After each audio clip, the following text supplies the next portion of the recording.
Dans cette vidéo, on va analyser et comparer les entreprises Pepsi et Coca-Cola pour savoir laquelle est la meilleure et la plus intéressante pour un investissement. Pour ce faire, nous allons utiliser les trois piliers de ma méthode rentier boursier, à savoir le dividende, les fondamentaux ainsi que la valeur intrinsèque des entreprises.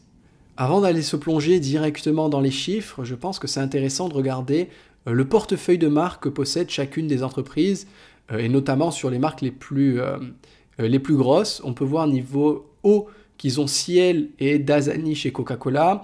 Ils vont avoir Fanta, Fusti, qu'est-ce qu'ils ont d'autre? Minute Maid, Schweppes, Innocent, Sprite, Smartwater. Ils ont Powerade, ils ont des marques quand même très puissantes. Et chez Pepsi, c'est également pareil. Ils sont un peu plus diversifiés avec également des chips, donc Lay's, Cheetos, Doritos. Ça, c'est quand même des grosses marques dans ce domaine. Ils vont avoir également Lipton. Qu'est-ce qu'ils ont d'autre? Mountain Dew, Pepsi, Pure Leaf, Rockstar, Quakers. Ils ont également des partenariats avec Starbucks et SodaStream, là où Coca-Cola a Costa Café pour venir concurrencer Starbucks. Donc quand on se base sur le portfolio, je suis quand même un peu plus du côté de Coca-Cola parce que les marques comme Fanta, Fusti, Schweppes, Sprite, ce sont des très grosses marques. Pepsi a aussi de très belles marques, hein. Donc on est quasiment, je dirais, sur du 50-50 là-dessus par rapport aux marques qui sont possédées, avec un petit point en plus pour Coca de mon côté. Donc maintenant, on va se baser sur les chiffres. Les premiers qu'on va regarder, ce sont bien évidemment la comparaison du dividende des deux entreprises. En rendement, on a 3,10 et 2,90 pour Pepsi. Coca, il n'y a pas longtemps, était en baisse. On était quasiment à 3,50. Donc on a un dividende qui pourrait arriver à 4 en cas de problème ou en cas de panique boursière. Et ça pourrait être quelque chose de vraiment pas mal. Mais chez les deux, on est entre 2,90, 3,10. C'est bien. Une croissance moyenne sur les 10 ou 20 dernières années, on est à plus 4%, plus 7%. 60 années consécutives d'augmentation du dividende pour Coca. 50 années consécutives d'augmentation pour Pepsi et un payout ratio autour de 63-65%. Donc on peut retrouver ces données sur SimpliSafe par exemple, où on peut voir ici l'historique du dividende de Coca, 60 années d'augmentation consécutive, 103 ans sans réduction, 8% par an tous les ans, un payout ratio qui est globalement très stable. On avait une petite augmentation ici, là, aux alentours des années 2018 jusqu'à 2020, et là on repart sur une tendance baissière, ça c'est bien. Sur Pepsi, c'est globalement pareil, 58 ans sans réduction, 50 ans de croissance tous les ans, 11% par an en moyenne sur les 20 dernières années. On va avoir également un payout ratio qui, pareil, aux alentours de 2018, 2019, 2020, augmentait pas mal et là, il repart à la baisse. On a deux choses globalement assez similaires d'un point de vue dividende pour les deux entreprises. Maintenant, on va se concentrer sur la partie fondamentale. Okay, donc, on va regarder tous les fondamentaux de ces entreprises. Et on peut voir, par exemple, pour Coca-Cola, sur les 10 dernières années, on a un chiffre d'affaires qui n'a pas été en augmentation. On a une baisse de 5%. Là où Pepsi, eux, de leur côté, ont une belle augmentation de 38%, ce qui est très bien. Pour les bénéfices, on a quasiment pareil, 23-25%. Le bénéfice net par action, on a 33%, 82%. Pour PepsiCo, ça a été en partie dû également au fait qu'ils ont racheté beaucoup plus d'actions que Coca-Cola. Donc il y a de moins en moins d'actions en circulation, ce qui fait automatiquement gonfler le bénéfice net par action. Donc on a une très belle performance ici pour PepsiCo. C'est d'où l'importance, encore une fois, de racheter ces actions, d'investir dans des entreprises qui rachètent leurs actions, parce que ça permet d'avoir vraiment un bénéfice net par action en très très belle croissance et des marges opérationnelles qui sont à 26% par rapport à 15% pour Pepsi. Et ça, j'aime beaucoup chez Coca-Cola. Ça montre un avantage compétitif qui est bien en place. Ça montre que Coca-Cola a un bel avantage compétitif, surtout quand on compare aux concurrents directs et qu'on peut voir qu'ils ont 10% de marge opérationnelle en plus. Donc ça, ce n'est pas négligeable. Donc Pepsi a des points où ils ont été bons. Coca-Cola a d'autres points qui sont très bons et notamment son image de marque. Il n'y a pas à dire. Là, ça montre vraiment que l'image de marque et que le réseau de distribution de Coca-Cola est vraiment très puissant. En termes de ROE, on est à 32% pour Coca-Cola, 45% pour PepsiCo, donc le ROE c'est le Return on Equity. Pourquoi il est à 45% chez Pepsi? Tout simplement parce qu'ils ont fait appel à plus de dettes. On peut voir que la dette est légèrement plus élevée chez Pepsi, surtout par rapport à leur free cash flow et par rapport à leur equity. Donc c'est pas énormément plus élevé, mais ça l'est un petit peu. C'est ce qui explique pourquoi on a un ROE qui est quand même un peu plus un peu plus élevé chez eux. Et donc ici, en ce qui concerne la dette, maintenant, pour les deux, je trouve que c'est pas terrible. Alors la dette sur EBITDA, elle est bonne, elle est inférieure à 3 pour les deux, ça c'est bien. Maintenant, le dette sur equity, je le trouve pas terrible parce que j'aime bien quand c'est à 0,7 et là on est au double. Là on est au double et là presque au triple, donc je suis pas trop fan de ça. Idem pour la dette sur le free cash flow, 4 et 7, je trouve ça un petit peu élevé. Alors 4,27 ça va, je trouve que c'est dans la limite haute acceptable. Par contre 7, c'est beaucoup trop élevé. Sans doute qu'il faudrait creuser un petit peu plus que ça la dette de Pepsi, voir ce qu'ils ont acheté avec cette dette. Ça pourrait être intéressant à voir. Mais là, pour moi, on a quand même un point en moins sur Pepsi, sur les fondamentaux, enfin du moins sur la dette. Sur les fondamentaux, c'est bien, mais sur la dette, c'est pas terrible. Alors on peut regarder ici le debt to equity de Pepsi qui explose totalement à la hausse ici, à partir de 2012.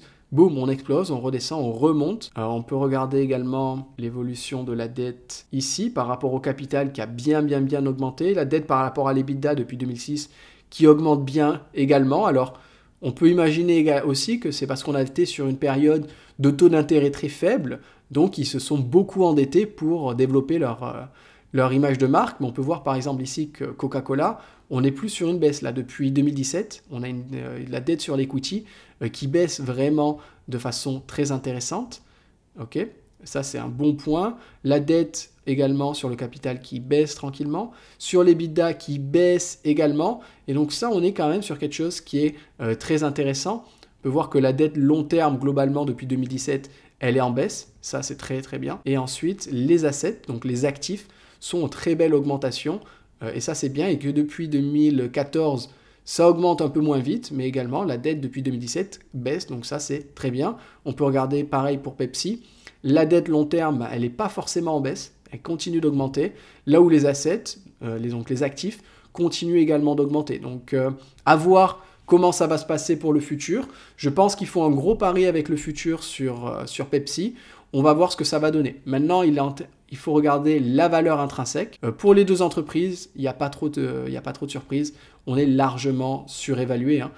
40 $ en valeur intrinsèque pour Coca, 73 pour Pepsi. Je vais te montrer comment j'en suis arrivé à ces conclusions. En utilisant le discounted cash flow model, on prend le free cash flow de l'année passée. On est à 5,6 milliards. Les analystes estiment qu'il y aurait une croissance aux alentours de 7% par an sur les 5 à 10 prochaines années. On va garder ça comme ça. Pour ce type, vu tout ce qu'ils ont investi et pour ce type de business, c'est quand même relativement stable. Donc je pense que les 7% sont quand même atteignables. Si tu penses qu'on peut avoir plus, tu peux faire les calculs avec plus.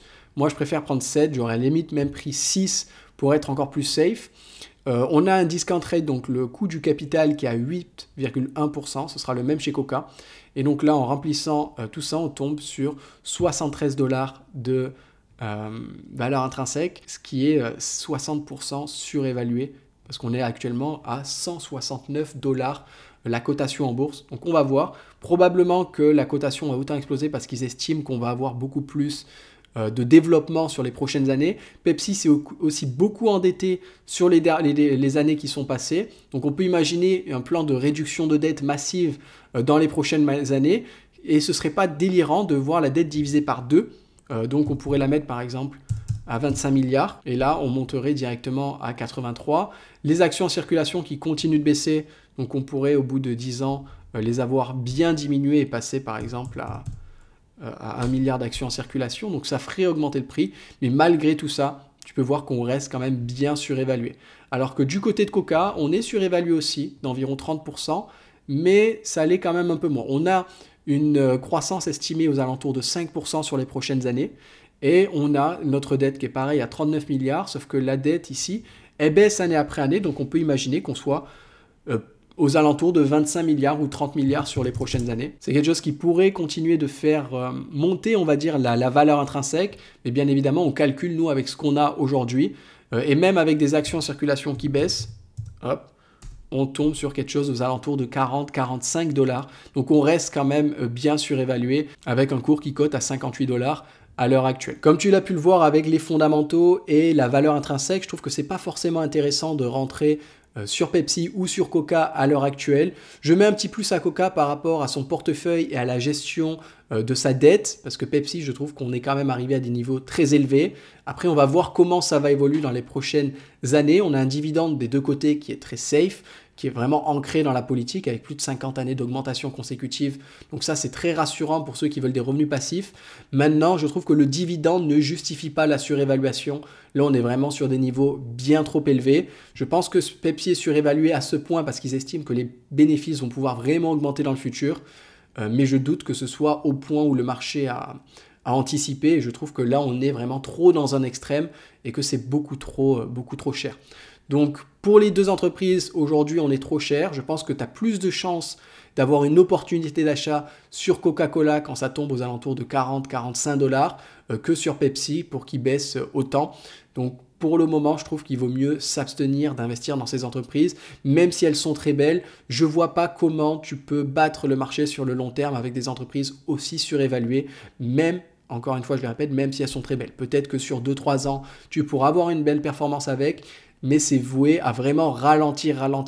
Donc c'est soit tu es capable d'acheter au bon moment et de revendre au bon moment, ce qui est quasiment impossible, soit tu vas chercher d'autres opportunités qui sont sous-évaluées, qui sont à un meilleur niveau de valuation, et c'est largement possible. D'ailleurs, pour t'aider à retrouver ce genre d'entreprise, je t'ai préparé une liste de 50 entreprises qui reversent un dividende depuis plus de 20 ans. Certaines sont sous-évaluées et je leur ai toutes donné une note de sûreté. Tu retrouveras le lien dans la description de la vidéo. Je t'invite à y cliquer dessus pour y accéder gratuitement.